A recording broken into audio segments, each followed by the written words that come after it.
जय हिंद दोस्तों, स्वागत है आपका हमारे YouTube चैनल पर। आज मैं लेकर आया हूं आर्मी जीडी एग्जाम के अंदर आ चुका है एक मॉडल पेपर। इसके अंदर हम पूरे 50 क्वेश्चन जीके, साइंस, मैथ और रीजनिंग के लेकर आए हैं। अगर आप भी इंडियन आर्मी के एग्जाम की तैयारी करते हो तो ये पेपर आपके लिए बहुत इंपॉर्टेंट होने वाला है। अगर आप नए हो हमारे यूट्यूब चैनल पे तो चैनल को सब्सक्राइब करना। अगर आपको वीडियो पसंद आए तो वीडियो को लाइक करना। तो चलिए शुरू करते हैं। आज का वीडियो अपना पहला पार्ट है जनरल नॉलेज का, और जनरल नॉलेज का पहला क्वेश्चन है कि the hill station Jawali is located in which state, यानी जावड़ी पर्वतीय स्थल किस राज्य में स्थित है। चार ऑप्शन दे रखे आपके सामने, उत्तराखंड, केरल, तमिलनाडु या उत्तर प्रदेश। ठीक है, तो जावड़ी पर्वतीय स्थल या जावड़ी पर्वत कहाँ पर स्थित है? ऑप्शन नंबर सी अपना राइट आंसर हो जाएगा, तमिलनाडु। ठीक है, तमिलनाडु का एक हिल स्टेशन है ये। अगला क्वेश्चन है अपना, the ethnic people Todas are found in, यानी टोडा जाति के लोग कहाँ पर पाए जाते हैं। चार ऑप्शन दे रखे हैं, अरुणाचल प्रदेश, तमिलनाडु, मध्य प्रदेश या राजस्थान। तो टोडा जनजाति के जो लोग हैं वो कहाँ रहते हैं? नीलगिरी की पहाड़ियाँ तमिलनाडु के अंदर। ऑप्शन नंबर बी अपना राइट आंसर हो जाएगा, तमिलनाडु या नीलगिरी की जो पहाड़ियाँ का जो तराई क्षेत्र है वहाँ पर टोडा जनजाति पाई जाती है। अगला क्वेश्चन है अपना, which of the following districts is on the international border of India, निम्नलिखित में से कौन सा जिला भारत की अंतर्राष्ट्रीय सीमा पर है। चार ऑप्शन दे रखे हैं, पुरबा, अनंतनाग, करीमगंज या सिरसा। तो इनमें से कौन सा जिला है जो भारत की अंतर्राष्ट्रीय सीमा पर स्थित है? तो ऑप्शन नंबर सी अपना राइट आंसर हो जाएगा, करीमगंज। ठीक है, करीमगंज असम राज्य का एक जिला है जो भारत और बांग्लादेश की सीमा पर स्थित है। ऑप्शन नंबर सी अपना राइट आंसर हो जाएगा। अगला क्वेश्चन है अपना, who is the known as the father of green revolution, यानी हरित क्रांति का जनक किसे कहा जाता है। चार ऑप्शन दे रखे हैं, Norman Borlaug, doctor MS Swaminathan, इनमें से कोई नहीं या वर्गीज कुरियन। तो हरित क्रांति का जनक किसे कहा जाता है? ऑप्शन नंबर ए अपना राइट आंसर हो जाएगा, नॉर्मन बोरलॉग को। ठीक है, और अगर सवाल पूछते हैं भारत में, ठीक है, भारत में हरित क्रांति का जनक किसे कहा जाता है, तो भारत के अंदर हरित क्रांति का जनक कहा जाता है डॉक्टर MS स्वामीनाथन को। ठीक है, और अब देखो चौथा ऑप्शन दे रखा है, वर्गीज कुरियन। ठीक है, तो वर्गीज कुरियन को श्वेत क्रांति का जनक कहा जाता है। ठीक है, श्वेत क्रांति का जनक कौन है? वर्गीज कुरियन। अगला क्वेश्चन अपना, the largest producer of black paper in India is, यानी भारत में काली मिर्ची का सबसे बड़ा उत्पादक राज्य कौन सा है। चार ऑप्शन दे रखे हैं, आंध्र प्रदेश, कर्नाटक, केरल या तमिलनाडु। तो भारत में जो काली मिर्ची का सबसे बड़ा उत्पादक राज्य है वो कौन सा है? सी, ऑप्शन नंबर सी अपना राइट आंसर हो जाएगा, केरल। केरल भारत में काली मिर्ची का सबसे बड़ा उत्पादक राज्य है। अगला क्वेश्चन अपना, who is the author of the book title wings of fire, यानी विंग्स ऑफ फायर के लेखक कौन है। चार ऑप्शन दे रखे हैं, जवाहरलाल नेहरू, मैथिली शरण गुप्त, मुकुलराज आनंद या डॉक्टर APJ अब्दुल कलाम। ठीक है, तो विंग्स ऑफ फायर जिसको हिंदी में बोलते हैं अग्नि की उड़ान। ठीक है, और इसके लेखक कौन है? अग्नि की उड़ान, और अग्नि की उड़ान के लेखक है doctor APJ Abdul Kalam. Option number D अपना राइट आंसर हो जाएगा। अगला क्वेश्चन है अपना, Pradeep Kumar Banerjee is associated with which sports, यानी प्रदीप कुमार बनर्जी किस खेल से संबंधित है। चार ऑप्शन दे रखे हैं, बेसबॉल, हॉकी, फुटबॉल या टेनिस। तो प्रदीप कुमार बनर्जी का संबंध किस खेल से है? ऑप्शन नंबर सी अपना राइट आंसर हो जाएगा, फुटबॉल। ये फुटबॉल के खिलाड़ी थे जिनका 2020 के अंदर निधन हो चुका है। अगला क्वेश्चन अपना, the first emperor of France was, यानी फ्रांस का पहला राजा या पहला सम्राट कौन था। चार ऑप्शन दे रखे हैं, लुई 14, नेपोलियन, मार्टल या फिर चार्ले मैग्ना। ठीक है, तो फ्रांस का जो पहला राजा या पहला सम्राट है वो कौन था? ऑप्शन नंबर बी अपना राइट आंसर हो जाएगा, नेपोलियन बोनापार्ट। अगला क्वेश्चन है अपना, what is the full form of LOC, यानी LOC का विस्तार रूप क्या है। चार ऑप्शन दे रखे हैं, line of control, line of actual control, line of command, location of control. तो LOC, ठीक है, LOC ये एक नियंत्रण रेखा है जो भारत और पाकिस्तान के बीच स्थित है, और इसका फुल फॉर्म है line of control. Option number A अपना राइट आंसर हो जाएगा।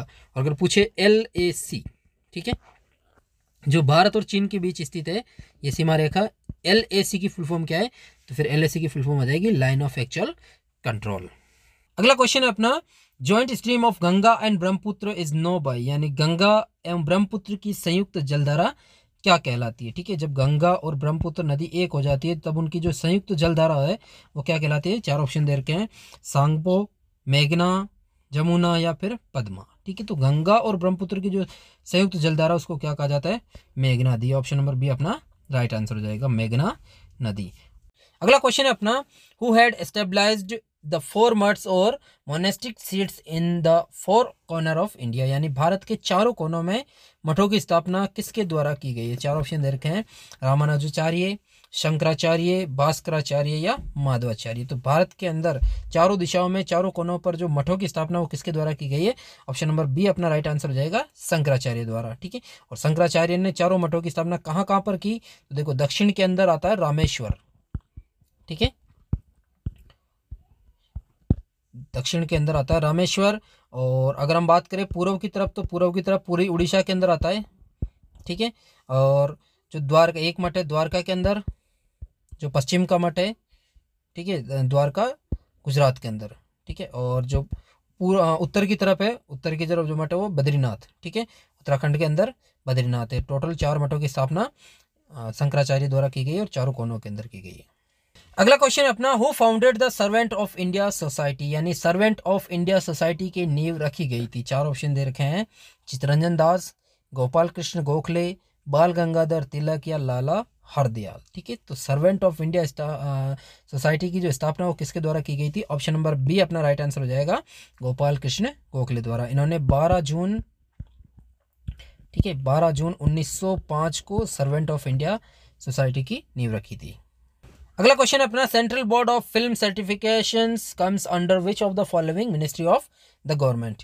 ठीक है, यानी केंद्रीय फिल्म निर्माण संस्था भारत सरकार के किस मंत्रालय के अधीन आती है? चार ऑप्शन दे रखे हैं, मानव विकास संसाधन मंत्रालय, खेल मंत्रालय, पर्यटन एवं सांस्कृतिक मंत्रालय, सूचना एवं प्रसारण मंत्रालय। तो जो फिल्मों का निर्माण है इसके लिए किसकी परमिशन है, किस मंत्रालय के अधीन आती है ये? तो ऑप्शन नंबर डी अपना राइट आंसर हो जाएगा, सूचना एवं प्रसारण मंत्रालय। इंग्लिश में बोलते हैं इसको ministry of information and broadcast. अगला क्वेश्चन अपना, with which religions are the Dilwara temple associated, यानी दिलवाड़ा मंदिर किस धर्म से संबंधित है? चार ऑप्शन दे रखे हैं, जैन, हिंदू और जैन दोनों, बौद्ध या हिंदू। ठीक है, तो दिलवाड़ा के अंदर जो मंदिर है, दिलवाड़ा माउंट आबू राजस्थान के अंदर स्थित है ये, और ये जो मंदिर बनाई हुई है सिर्फ जैन मंदिर है। ऑप्शन नंबर ए अपना राइट आंसर हो जाएगा, किस धर्म से संबंधित है? जैन धर्म से। अगला क्वेश्चन अपना, soil erosion is caused due to, यानी मृदा अपरदन का मुख्य कारण है? चार ऑप्शन दे रखे हैं, जानवरों द्वारा अत्यधिक मात्रा में चरने के कारण, तीव्र गति से होता शहरीकरण, उपयुक्त सभी घटक, या फिर पेड़ों के काटने के कारण। ठीक है, तो इस क्वेश्चन के दो आंसर हो सकते हैं, क्योंकि देखो मृदा अपरदन का जो मुख्य कारण तो क्या है? पेड़ों के अत्यधिक काटने से। और अगर बाकी नॉर्मल कारण देखें तो जानवरों के अत्यधिक चरने के कारण, और तीव्र गति से होता शहरीकरण, और पेड़ों के काटने से, यानी उपयुक्त घटक सभी सही है। अगर मुख्य कारण पूछे तो फिर पेड़ों के अत्यधिक काटने से मृदा अपरदन होता है। अगला पार्ट है अपना जनरल साइंस का, और जनरल साइंस का क्वेश्चन नंबर 16 है, dialysis is used for the treatment of, यानी डायलिसिस का प्रयोग किसके इलाज के लिए किया जाता है? चार ऑप्शन दे रखे हैं, इनमें से कोई नहीं, हृदय दुर्बलता, गुर्दे की निर्बलता, मस्तिष्क रोग। ठीक है, तो देखो डायलिसिस जिसको हिंदी में बोलते हैं अपोहन, ठीक है, और ये किसके इलाज के लिए किया जाता है? ऑप्शन नंबर सी अपना राइट आंसर हो जाएगा, किडनी फेल के लिए। ठीक है, जिसकी किडनी फेल हो जाती है, किडनियाँ खराब हो जाती है, तो उसके लिए डायलिसिस एक प्रक्रिया होती है, इसका प्रयोग किया जाता है। अगला क्वेश्चन अपना, the law of floating bodies was discovered by, यानी स्थायी निकायों के नियमों को किसके द्वारा खोजा गया है? चार ऑप्शन दे रखे हैं, न्यूटन, आर्किमिडीज, हेनरी हर्ट्ज, या फिर एल ई वाटरमैन। ठीक है, तो स्थायी निकायों का नियम जिसको इंग्लिश में बोलते हैं लॉ ऑफ फ्लोटिंग, ठीक है, या फिर उत्प्लावकता का सिद्धांत। और उत्प्लावकता का सिद्धांत किसने दिया था? ऑप्शन नंबर बी अपना राइट आंसर हो जाएगा, आर्किमिडीज ने। अगला क्वेश्चन है अपना, वेल्कनाइज्ड रबर वाज इन्वेंटेड बाय, यानी वेल्कनाइज्ड रबर का आविष्कार किसके द्वारा किया गया है? चार ऑप्शन दे रखे हैं, Robert William Thomson, John Boyd Dunlop, Charles Goodyears, या फिर किक पैट्रिक मैकमिलन। ठीक है, तो इनमें से किसके द्वारा वेल्कनाइज्ड रबर का आविष्कार किया गया है? तो ऑप्शन नंबर सी अपना राइट आंसर हो जाएगा, चार्ल्स गुडियर के द्वारा। अगला क्वेश्चन अपना, among the following material sound travels fastest in, यानी निम्नलिखित तत्वों में से ध्वनि सबसे तेज गति से चलती है? चार ऑप्शन दे रखे हैं, पानी, निर्वात, स्टील और हवा। ठीक है, तो इनमें से देखो ध्वनि सबसे तेज गति से चलती है ठोस के अंदर। ठीक है, और इसमें सबसे ज़्यादा ठोस क्या है?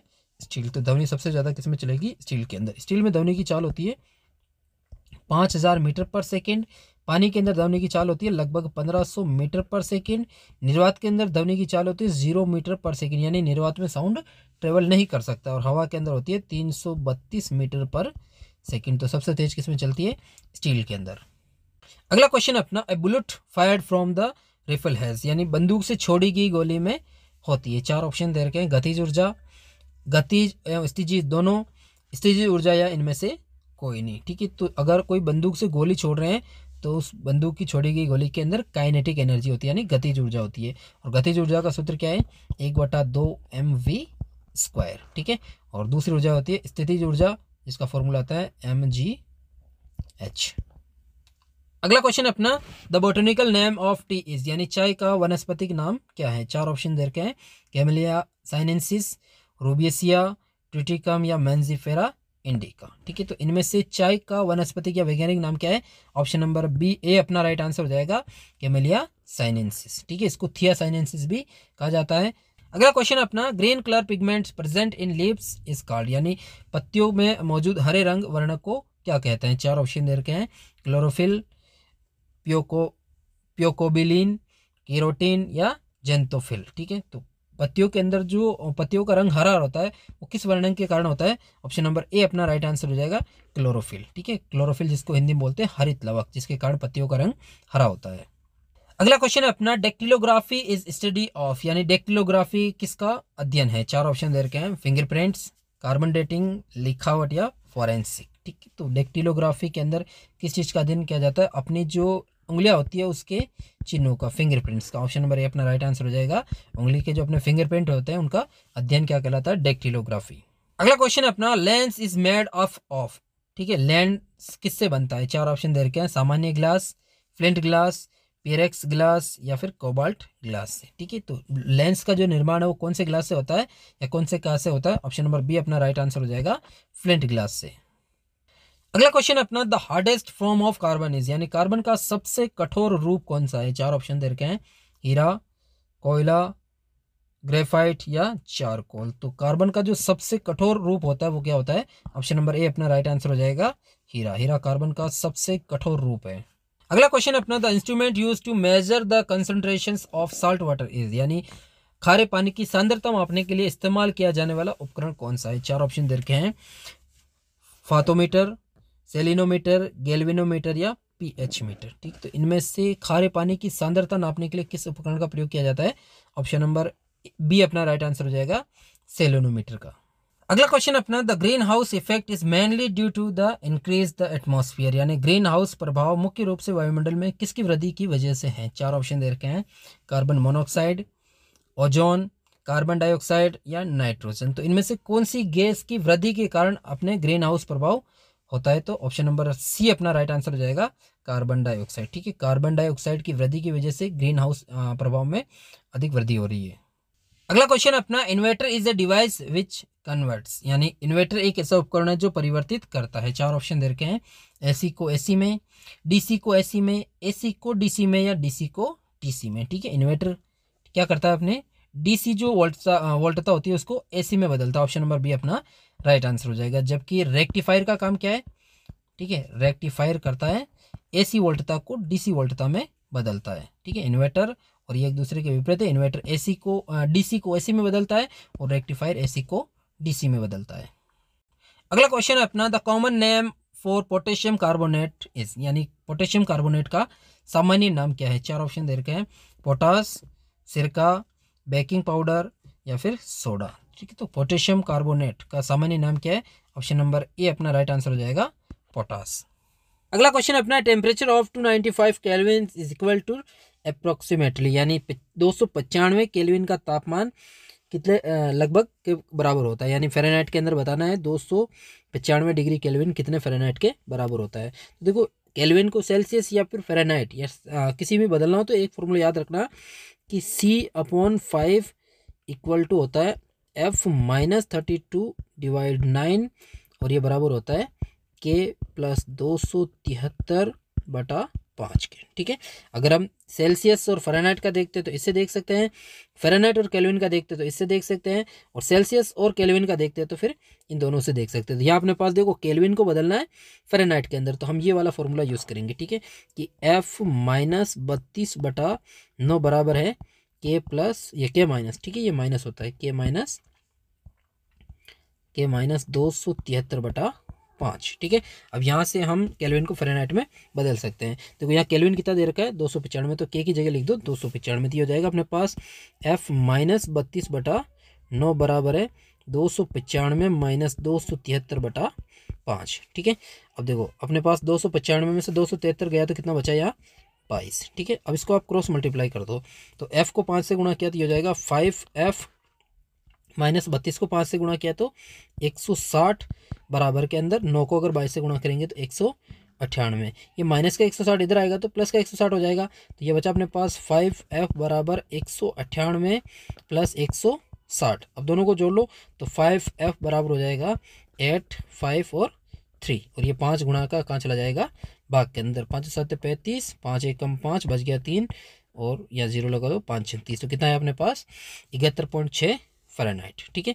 तो जो 295 डिग्री केल्विन है वो 71.6 या 71.33 इसके बराबर है, क्योंकि यहाँ पर ये लगभग में आ रहा है, यहाँ वैसे 273.15 होता है, इसलिए हमने इस 1.5 को छोड़ा तो ये लगभग में कितना आ रहा है अपने पास 71.6, तो ऑप्शन नंबर बी अपना राइट आंसर हो जाएगा। 71.33 फ़ारेनहाइट के बराबर होता है 295 केल्विन। तीसरा पार्ट अपना मैथ का, और मैथ का पहला क्वेश्चन है 7 लड़कों की औसत आयु 20 वर्ष है, यदि पहले 6 लड़कों की औसत आयु 19 से 1/2 वर्ष है तो 7वें लड़की की आयु कितनी होगी। देखो कुल लड़के कितने हैं 7, जिनका एवरेज है औसत है 20, तो उन सब की कुल उम्र कितनी हो जाएगी 20 को 7 से गुणा किया तो 140, ठीक है। अब इनमें से जो 6 लड़के हैं, जो फर्स्ट वाले 6 लड़के हैं, उनके जो औसत है वो है 19.5, ठीक है, इसको 19.5 लिख लो, कोई फर्क नहीं पड़ेगा, ठीक है। 19.5 को अगर हम 6 से गुणा करते हैं तो कितना आता है अपने पास 117, ठीक है। देखो 7 लड़कों की कुल आयु है 140 साल, इनमें से 6 लड़कों की औसत आयु है 117 वर्ष, तो 7वें लड़के की आयु क्या हो जाएगी 140 में से माइनस कर दो 117, 23 वर्ष। ऑप्शन नंबर सी अपना राइट आंसर हो जाएगा। अगला क्वेश्चन है अपना which is the next number of series 5, 25, 125, यानी 5, 125, 5, 25 और 125 श्रृंखला का अगला अंक कौन सा होगा। एक सीरीज दे रखी है अपने पास 5, 25 और 125, इसका अगला पद हमें पता करना है। देखो यहाँ 5 को 5 से गुणा करेंगे तो 25 आ रहा है, 25 को भी 5 से गुणा करेंगे 125, तो यहाँ 125 को भी 5 से गुणा कर दो, ठीक है। तो 125 को 5 से गुणा किया तो 625, यानी इसका अगला पद क्या हो जाएगा 625। ऑप्शन नंबर बी अपना राइट आंसर हो जाएगा। अगला क्वेश्चन अपना ए और बी एक काम को 10 दिन में 15 दिन में पूरा कर सकते हैं, यदि एक काम शुरू करता है और दोनों एक दूसरे दिन काम करते हैं तो कार्य कितने दिनों में पूरा होगा। देखो ए कितने दिन में करता है 10 दिन में, और बी करता है 15 दिन में, ठीक है। तो इनका एक दिन का काम क्या हो जाएगा, ए का हो जाएगा 1/10 और बी का हो जाएगा 1/15, ठीक है। ये एक दिन में इतना काम कर रहा है और बी एक दिन में इतना काम कर रहा है। अब ये क्या कह रहा है, एक काम शुरू करता है, एक दिन छोड़कर एक दिन काम करता है, एक दिन ये करता है दूसरे दिन बी करता है, तो अगर इस तरीके से ये काम करे तो काम कितने समय में पूरा होगा, ठीक है। देखो सबसे पहले इनका दोनों का एक एक दिन का काम अपने पास 1/10 आया, इसका 1/15, दोनों मिलकर 2 दिन में कितना काम करेंगे वो देख लो। जोड़ लो इनको, एलसीएम कितना आ रहा है इनका 30, 10 का 30 में 3, 3 एक कम 3 प्लस 15 का 30 में 2 बार 2 एक कम 2, यानी दोनों मिलकर 5/30 काम कितने दिन में कर लेंगे 2 दिन के अंदर, ठीक है। क्योंकि एक दिन ए कर रहा है एक दिन बी कर रहा है, मतलब 2 दिन के अंदर इन्होंने 5/30 काम किया है, ठीक है। देखो 5/30 का मतलब है कि 5 काम हो चुका है कितने में से 30 में से, ये कट रहा है इसको काट भी सकते हैं 1/6, ठीक है। यानी ये एक काम ये 2 दिन में कर रहे हैं, तो देखो पूरा काम कितना है 6 काम, तो 6 काम होने में कितना दिन लगेगा। देखो ये इसका 6 गुना है तो यहाँ भी इसका 6 गुना कर दो, यानी दोनों मिलकर उस काम को कितने समय में पूरा कर देंगे 12 दिन के अंदर। ऑप्शन नंबर बी अपना राइट आंसर हो जाएगा। अगला क्वेश्चन है अपना एक बहुभुज में 44 विकर्ण है, तो इसमें भुजाओं की संख्या ज्ञात करो, ठीक है। देखो एक बहुभुज है जिसकी भुजाएं कितनी में पता नहीं है, लेकिन उनके विकर्ण की संख्या दे रखी है अपने पास 44, ठीक है। अगर बहुभुज के विकर्ण निकालने तो उसके लिए कौन सा फॉर्मूला यूज करते हैं, n कोष्टक n-3/2, ठीक है। ये फॉर्मूला हम विकर्ण के लिए यूज करते हैं। कोई भी बहुभुज हो जहाँ n भुजाओं की संख्या होती है, तो जहाँ जैसे 10 भुजा वाले आकृति है तो n की जगह 10 लिख दो, 5 भुजा वाले तो n की जगह 5 लिख दो, बराबर में कितना है 44, ठीक है। ऑलरेडी इनके विकर्ण निकाले तो इसके बराबर में लिख दो, यहाँ से इसको क्रॉस मल्टीप्लाई कर दो, ठीक है। तो देखो n को n से गुणा किया तो n स्क्वायर माइनस n को 3 से गुणा किया तो 3n बराबर 44 या 88, ठीक है। देखो n स्क्वायर आ गया, मतलब ये द्विघात समीकरण बनेगी, ये हो जाएगा n square minus 3n minus 88 बराबर हो गया 0, ठीक है। अब इसको सरल कर लो। देखो अपने पास माइनस और माइनस में हो तो जो आंसर है हमेशा किस में आता है, माइनस और प्लस के अंदर। दो ऐसी संख्या जिनको गुणा करे तो 88 और जोड़े या घटाए तो 3 आए, ठीक है। तो 88 देखो किसके पावड़ में आता है, 11 8 88। तो अगर 11 और 8, ठीक है, अगर इन सब को सरल करेंगे तो अपने पास 11 को 8 से गुणा करेंगे तो देखो प्लस का माइनस का 11 है और प्लस का 8 है, आपस में गुणा करेंगे 88 आएगा, और 8 में से 11 गया तो माइनस का 3 भी बच रहा है, तो ये नहीं, इसके आगे लिख दो बस। तो इसके टुकड़े क्या हो गए अपने पास, n माइनस 11 और n प्लस 8। अब देखो दो मान आ रहे हैं n के अपने पास। अब n का मान अगर इस कोष्टक से इसको बाहर निकालेंगे तो n बराबर हो जाएगा अपने पास प्लस का 11 और या n बराबर हो जाएगा माइनस का 8। तो माइनस के अंदर अपना आंसर नहीं होता है, तो सही आंसर क्या हो जाएगा 11, यानी उसमें टोटल भुजाएं कितनी है 11। ऑप्शन नंबर ए अपना राइट आंसर हो जाएगा।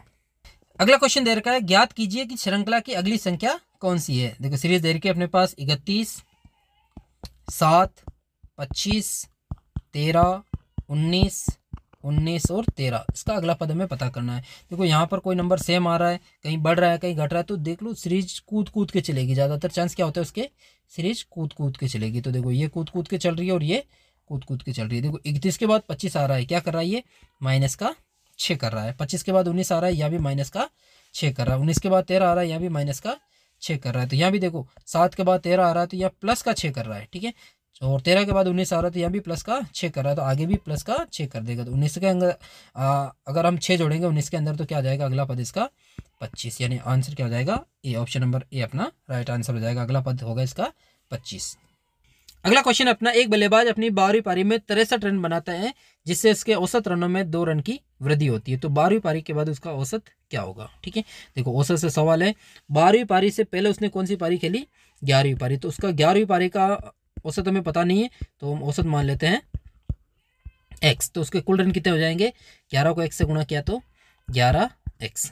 अब इसने 12वीं पारी में कितने रन बनाए, 63 रन, जिसकी वजह से उसके औसत में औसत रनों में 2 रनों की वृद्धि होगी। तो उसकी 12वीं पारी का औसत देखो x में 2 की वृद्धि होगी, तो 12वीं पारी का औसत क्या हो गया x प्लस 2। तो उसके 12वीं पारी के बाद कुल रन कितने हो जाएंगे, 12 को इससे गुणा कर दो x प्लस 2 से, ये जाएगा 12x प्लस 12 दूना 24। देखो ये इसके 11वीं पारी के रन है, ये इसके 12वीं पारी के रन है, ठीक है। तो अगर हम इनको एक समीकरण बनाना चाहते हैं तो 12वीं पारी के रन यहाँ रखो और यहाँ 11वीं पारी के रन रख देते हैं, ठीक है। देखो 12वीं पारी के रन कितने हैं 12x प्लस 24 और 11वीं पारी के रन कितने हैं 11x, ठीक है।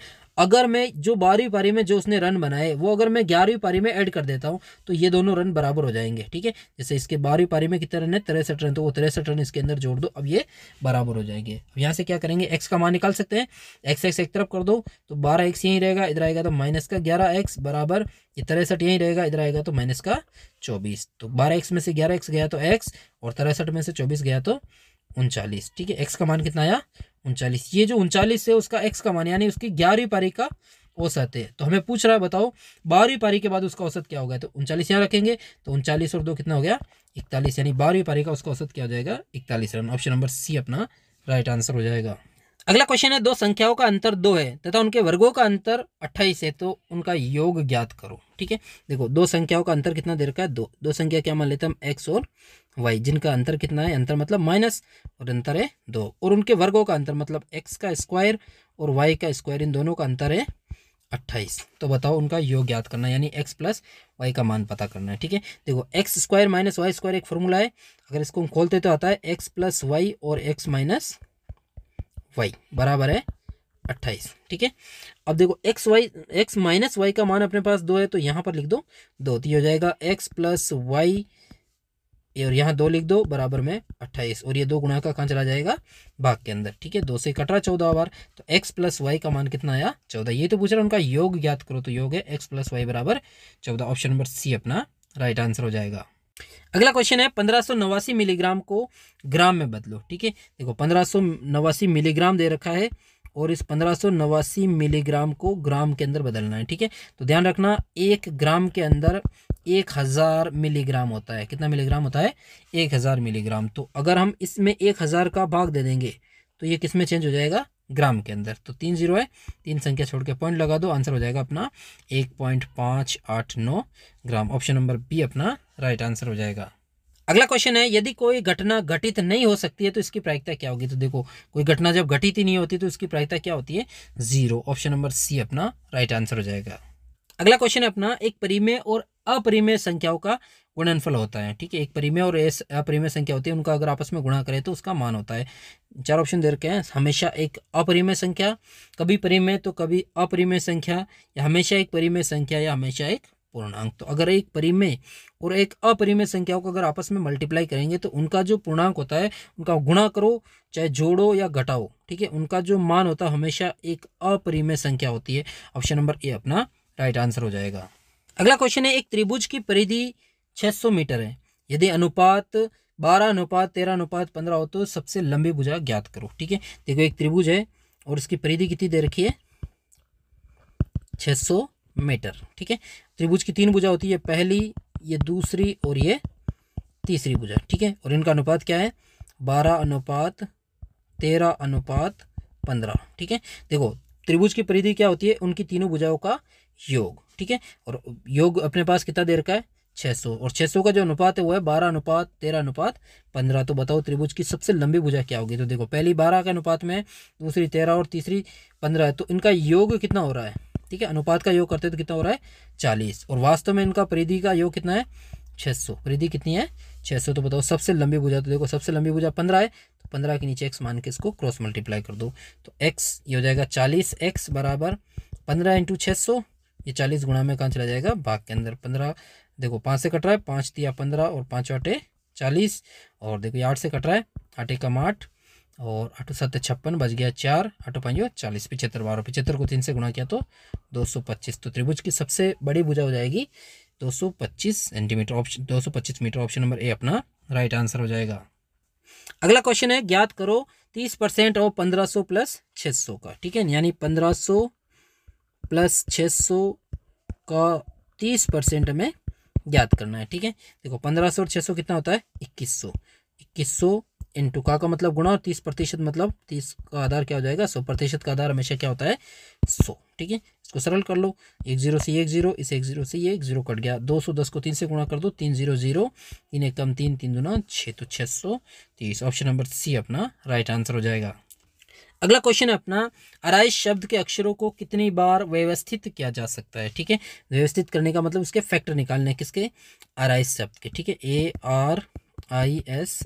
ठीक है, अब किसी भी वर्ड के फैक्टर कैसे निकालते हैं, देखो यहाँ टोटल वर्ड कितने हैं, 1 2 3 4 और 5, तो हमें 5 के फैक्टर निकालने हैं। तो 5 के फैक्टर होते हैं 5 इंटू 4 इंटू 3 इंटू 2 इंटू 1। ठीक है, इनको आपस में गुणा कर दो, 5 चौक 20, 20 तिया 60, 60 दूना 120। तो आराइस वर्ड को कितनी बार लिखा जा सकता है, 120 बार। ऑप्शन नंबर ए अपना राइट आंसर हो जाएगा।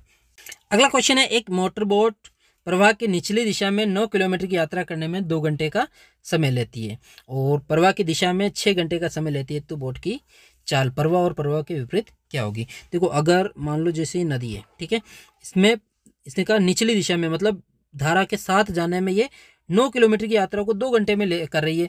मतलब देखो कितना, 9 किलोमीटर की यात्रा उसको 2 घंटे में करे तो उसकी चाल क्या हो जाएगी, 4.5 किलोमीटर प्रति घंटा। ठीक है, और धारा की दिशा में, ठीक है, प्रवाह की दिशा में अगर ये जाए तो फिर ये 6 घंटे लेती है, यानी दूरी 9 किलोमीटर ही है, और अगर इसको ये 6 किलोमीटर में पूरा करते हैं उसकी चाल क्या हो जाएगी, देखो 9 और 6 कट रहा है 3 से, 3 3 का 9, 3 दूना 6, यानी 1.5 किलोमीटर प्रति घंटा। अब देखो धारा की दिशा में क्या होता है, x प्लस वाई। ठीक है, और x प्लस वाई 4.5, और धारा की विपरीत दिशा में क्या होता है, x माइनस वाई, तो x माइनस वाई है 1.5। ठीक है, यहाँ से हमें x और y का मान, क्योंकि बोट की चाल निकालने के लिए देखो धारा की दिशा में निकालनी है तो x का, और धारा के विपरीत निकालनी है तो y का मान निकाल लो, हमें पता चल जाएगा। ठीक है, तो x और y का मान पता करने के लिए देखो यहाँ एक बार इनको जोड़ के आधा कर दो, एक बार घटा के आधा कर दो। ठीक है, तो जोड़ते तो आता है अपने पास 6, और 6 का आधा क्या होता है 3, और घटाते तो अपने पास आता है अपने पास 4.5 में से अगर 1.5 गया तो 3, और 3 का आधा क्या होता है 1.5। ठीक है, तो इनकी जो धारा के बोट की जो चाल है वो प्रवाह में हो जाएगी 3 किलोमीटर, और प्रवाह के विपरीत हो जाएगी 1.5 किलोमीटर प्रति घंटा। ऑप्शन नंबर सी अपना राइट आंसर हो जाएगा। अगला क्वेश्चन है, एक व्यक्ति 320 आमों के क्रय मूल्य पर 400 आम बेच देता है, तो उसका कितना प्रतिशत घाटा होगा। ठीक है, देखो इसने 320 आम का क्रय मूल्य 400 आमों के विक्रय मूल्य के बराबर है। तो इस टाइप के सवाल में हमेशा क्रय मूल्य को विक्रय मूल्य मानना है और विक्रय मूल्य को क्रय मूल्य मानना है। तो यहाँ क्रय मूल्य क्या हो गया 400, ठीक है। इसने 400 आम बेचे ना, तो 400 को क्रय मूल्य मान लो, और कितने में खरीदा 320 आमों को खरीद कर, तो इस 320 को क्या मान लेते हैं हम क्रय मूल्य, ठीक है, विक्रय मूल्य। तो अगर 400 आम खरीद रहा है और 320 बेच रहा है तो इसको हानि हो रही है, और हानि कितनी की हो रही है 80 आमों की। अब हमें निकालना है प्रतिशत हानि कितनी होगी। तो ध्यान रखना लाभ और हानि जो भी होती है हमेशा क्रय मूल्य पर होती है। तो क्रय मूल्य कितना है इसका 400, तो यहाँ लिखेंगे 400 पर हानि हुई इसको 80 की, प्रतिशत निकालेंगे 100 पर एक्स वाई जेड गुणा कर दो, तो एक्स बराबर हो जाएगा 100 इंटू 80 बटा 400। जो कटा उसको काट दो, 0 से 0 या 0 से 2 0 कट गए, और 4 का भाग 80 में 2 बार, यानी 20% का इसको हानि होगी। ऑप्शन नंबर ए अपना राइट आंसर हो जाएगा। अगला पार्ट है अपना रीजनिंग का, और रीजनिंग का पहला क्वेश्चन है सेलेक्ट द ऑड वर्ड, यानी विषम शब्द का चुनाव करें। 4 ऑप्शन दे रखे हैं, नाव, बस, ट्रेन और पहिया। तो इन चारों में से विषम शब्द कौन सा है या विषम पद कौन सा है, तो ऑप्शन नंबर डी अपना राइट आंसर हो जाएगा पहिया, क्योंकि नाव, बस और ट्रेन ये तीनों यातायात के साधन है, और पहिया एक साधन नहीं है बल्कि इनका एक हिस्सा है। अगला क्वेश्चन है अपना choose out the odd one, यानी निम्न में से विषम का चुनाव करें। इन चारों में से कोई एक विषय में उसका चुनाव करना है। 4 ऑप्शन दे रखे हैं, लोहार, बढ़ाई, दर्जी और नहीं। तो इन चारों में से विषम क्या है, तो ऑप्शन नंबर डी अपना राइट आंसर हो जाएगा नहीं, क्योंकि लोहार, बढ़ाई और दर्जी इन तीनों को काम करने के लिए कच्चे माल की जरूरत होती है, बल्कि नाई के लिए कोई कच्चे माल की जरूरत नहीं होती है। अगला क्वेश्चन अपना नीचे दिए गए शब्दों को अंग्रेजी के वर्णमाला के क्रम में व्यवस्थित करके बताइए कि कौन सा शब्द अंतिम से दूसरे क्रम पर आएगा। देखो 4 वर्ड दे रखे हैं अपने पास, CLEAR, दूसरा दे रखा है CONTRAST, तीसरा दे रखा है BOSH, चौथा दे रखा है अपने पास CONTANTLY, और चौथा दे रखा है अपने 5वां वर्ड दे रखा है चेक्ड, CHECKED, ठीक है। तो अगर हम देखते हैं फर्स्ट वर्ड सबका, देखो 4 का सी आ रहा है और 1 का बी है, तो इन सी और बी में अल्फ़ाबेट में पहले क्या आता है बी, तो पहला वर्ड क्या हो जाएगा अपने पास बी, फिर चारों का सी सी सी और सी, ठीक है। अब देखो इनमें जो डिफरेंस आता है उसको हम पूरा कर सकते हैं। तो यहाँ देखो बी डिफरेंट है इनमें, तो बी को हम पूरा लिख सकते हैं BOSH, ठीक है, इसको अब छोड़ सकते हैं हम। अब अपने पास बचा देखो सेकेंड वर्ड इसका सी में देखते हैं, तो LO O और H आ रहा है, ठीक है। तो अल्फ़ाबेट में अगर हम देखते हैं तो LOH और ओम, इनमें से जो पहले है वो क्या आता है, तो अपने पास आता है H, ठीक है। H के बाद L और फिर अपने पास 2 O है, तो ये O रहेगा, ठीक है। अब देखो इसके अंदर अगर हम देखते हैं H और L ये दोनों भी अलग आ गया, तो H और L को हम पूरा कंप्लीट कर सकते हैं, यानी H के बाद क्या आएगा ECKED, और L के बाद क्या आएगा EAR, क्लियर, ठीक है। यहाँ तक ये भी खत्म हो गया अपने पास कंपटीशन से, और ये भी खत्म हो गया। अब इन दोनों के पास देखो N और N, थर्ड वर्ड इसका दोनों का N है तो कॉमन आएगा N और N, ठीक है। और अगला वर्ड इसका भी T है, इसका भी T है, तो ये भी कॉमन है T और T, ठीक है। अब अगर हम आगे देखते हैं तो ये अपने पास A आ रहा है इसका, और इसका R आ रहा है, तो A और R में से पहले क्या आता है A और फिर आएगा R। देखो यहाँ दोनों अलग आ गए, हम इन दोनों को हम पूरा कर सकते हैं। तो R के बाद क्या आ जाएगा अपने पास AST, और A के बाद आएगा NTLY। तो ये पूछ रहा है कि अगर हम इसको व्यवस्थित क्रम में जमाएं तो दूसरे अंतिम से दूसरे क्रम पे कौन सा होगा। तो अंतिम से देखो ये अंतिम है, और इसका दूसरा क्या आ जाएगा, ऑप्शन नंबर ए अपना राइट आंसर हो जाएगा CONSTANTLY, कॉन्स्टेंटली, ठीक है। अगला क्वेश्चन है यदि किसी भाषा में अव्यय को ZVZJD लिखा जाता है तो उसी कोड के अंदर फ्रेंड को क्या लिखा जाएगा। देखो अपने पास AWAKE, ठीक है, अव्यय लिखा है, इसका कोड क्या है अपने पास ZVZJ और D, तो उसी कोड भाषा के अंदर FRIEND का कोड क्या होगा, ठीक है। अब देखो अपने पास एक का कोड Z आ रहा है, यानी ये एक पीछे जा रहा है, ठीक है। W का कोड क्या आ रहा है V, तो यहाँ भी ये एक पीछे जा रहा है, फिर A का कोड Z यहाँ भी एक माइनस कर रहा है, और K का कोड J यहाँ भी एक माइनस कर रहा है, और E का कोड D है, तो यहाँ सब में देखो एक एक माइनस कर रहा है, तो यहाँ भी एक एक माइनस कर दो। F का एक माइनस करते हैं, तो F का एक माइनस क्या होता है अपने पास E, ठीक है। F का एक माइनस करेंगे तो क्या आएगा अपने पास E। R का अगर एक माइनस करते हैं तो R का एक माइनस क्या होता है Q, ठीक है। और अगर I का एक माइनस करते हैं तो I का एक माइनस होता है H, ठीक है। और E का एक माइनस करते हैं तो D, N का एक माइनस करते हैं तो M, और डी का 1 माइनस करते हैं तो अपने पास आता है सी। ठीक है, तो अपना आंसर हो जाएगा EQHDMC। ऑप्शन नंबर डी अपना राइट आंसर हो जाएगा। और लास्ट क्वेश्चन है अपना, निम्नलिखित श्रेणी को पूरा करो। देखो सीरीज दे रखी है अपने पास A, B, D dash K और P। ठीक है, इस क्वेश्चन का आंसर आप मेरे को कमेंट बॉक्स के अंदर दोगे। और अगर आपको वीडियो पसंद आए तो वीडियो को लाइक करना, नए हो चैनल पे तो चैनल को सब्सक्राइब करना। मिलते हैं किसी एक और नई वीडियो के साथ, तब तक अपना ख्याल रखिए। जय हिंद, जय भारत।